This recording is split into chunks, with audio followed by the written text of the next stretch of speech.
আপনারা জানেন যে আজকে আন্তর্জাতিক অপরাধ ট্রাইব্যুনালে ৩টি মামলা ছিল। গতকালকে আন্তর্জাতিক অপরাধ ট্রাইব্যুনাল থেকে যে কয়েকটি ওয়ারেন্ট অফ অ্যারেস্ট ইস্যু করা হয়েছিল, সেই ওয়ারেন্ট অফ অ্যারেস্টের ভিত্তিতে ৩ জন আসামিকে গ্রেফতার করে ট্রাইব্যুনালে আজকে হাজির করা হয়েছিল। একজন মোহাম্মদ আরশাদ, আপনারা দেখে থাকবেন যে বৈষম্য বিরোধী ছাত্র আন্দোলনের সময় একজন ছাত্রকে যে মুখ চেপে ধরেছিল, এই ছবিটি সব জায়গায় ছড়িয়ে গিয়েছিল। সেই পুলিশ অফিসার ছিলেন আরশাদ, তাকে আজকে গ্রেফতার করে ট্রাইব্যুনালে হাজির করা হয়েছে এবং গ্রেফতারের পর তাকে জেল হাজতে প্রেরণ করা হয়েছে।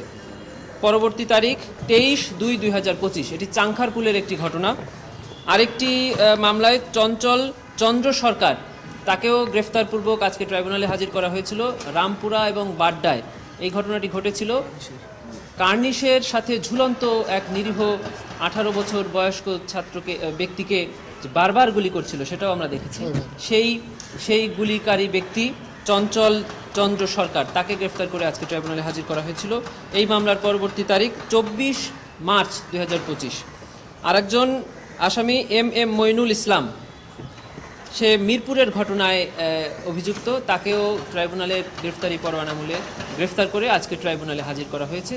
এই 3 জন আসামিকেই ট্রাইব্যুনাল একটি আদেশের মাধ্যমে কারাগারে প্রেরণের নির্দেশ দিয়েছেন। এম মইনুল ইসলামের মামলার পরবর্তী তারিখ 24 মার্চ 2025। এই ছিল আজকে ট্রাইব্যুনাল। একজন হলো 23/2/2025 আর বাকি দুইটা হলো 24/3/2025। ঠিক আছে।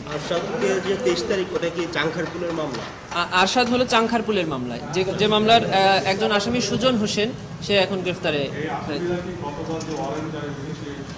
3 জন আসামিকেই গতকালকের জারিকৃত ওয়ারেন্ট মূলে গ্রেফতার করে আজকে ট্রাইব্যুনালে হাজির করা হয়েছে।